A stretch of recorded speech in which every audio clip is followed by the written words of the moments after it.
అందరికీ నమస్కారం. వెన్నెల్లో చందమామ కథలకు స్వాగతం. ఈరోజు కథ చందమామ ఆత్మకథ. అమ్మా అమ్మా, చందమామ వట్టి అల్లరివాడే. ఎప్పుడూ చొక్కా అన్నా తొడుక్కోడు. నేను చూడు ఎలా తొడుక్కున్నానో అని మీ అమ్మతో నా మీద చాడీలు చెబుతుంటారు కదూ, నిజమేనా? నేను ఎందుకు తొడుక్కోనో ఎప్పుడన్నా ఆలోచించారు? దీనికి ఒక పెద్ద భారతం ఉంది.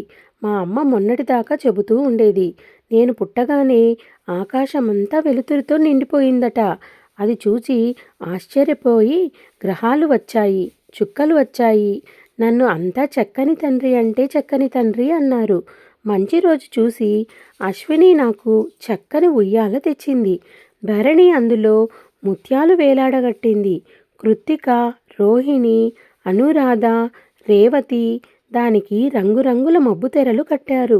ఆ తెరలకు ఒక అంచున మెరుపు, మరొక అంచున ఇంద్రధనస్సు ఉండేవి. చందమామ ఉయ్యాల నేను ఊపాలి అంది రోహిణి. కాదు నేను అంది రేవతి. ఇలా చుక్కలంతా పోట్లాడుకుంటూ ఉంటే మా అమ్మ చివరికి రాజీ కుదిర్చింది.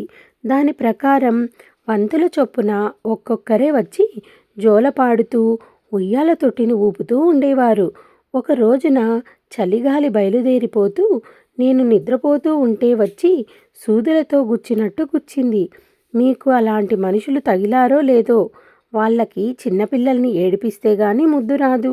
నేను ఒక్కసారిగా కెవ్వుమన్నాను.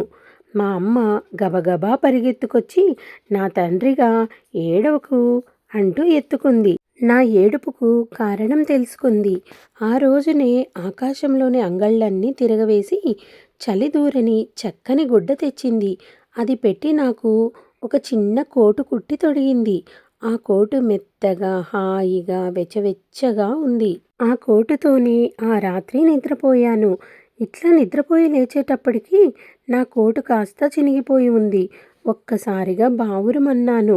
మా అమ్మ గబగబా వచ్చి, ఎందుకోయి తండ్రి ఏడుస్తావు? ఎవరు కొట్టారు అని అడిగింది.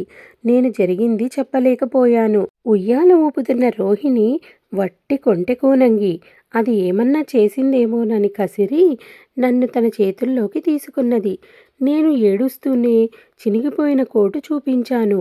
మా అమ్మ ఎగాదిగా నా కోటు చూచి, నా బంగారు తండ్రిగా ఏడవకు, నీకు ఇంకో మంచి కోటు కుట్టి తొడుగుతాగా, ఏడవకు, చాలకుండా కుడితే చినిగింది, ఈ తడవ నీకు సరిపోయేటట్టు కుడతానుగా అంది. మా అమ్మ మళ్ళీ అంగళ్ళన్నీ తిరిగి మంచి గుడ్డ తెచ్చి 1కి 2 సార్లు కొలతలు తీసుకుని కోటు కుట్టి తొడిగింది. ఆ కోటు తడువుకుంటూ రోహిణి జోలపాట పాడుతూ ఉంటే వింటూ నిద్రపోయాను. మరునాడు లేచేటప్పటికి ఏమి జరిగిందనుకున్నారు? బంగారం వంటి కోటు బదాబదులుగా చిరిగి ఉంది. మళ్ళీ బావురమన్నాను. ఇలా ప్రతిరోజు ఒక కొత్త కోటు కుట్టి తొడగటం, మరునాడు పొద్దుటికి అది చాలక చిరిగిపోవటం జరిగింది. మా అమ్మ ఇట్లా 14 కోట్లు కుట్టింది. 14 కోట్లు చినిగాయి.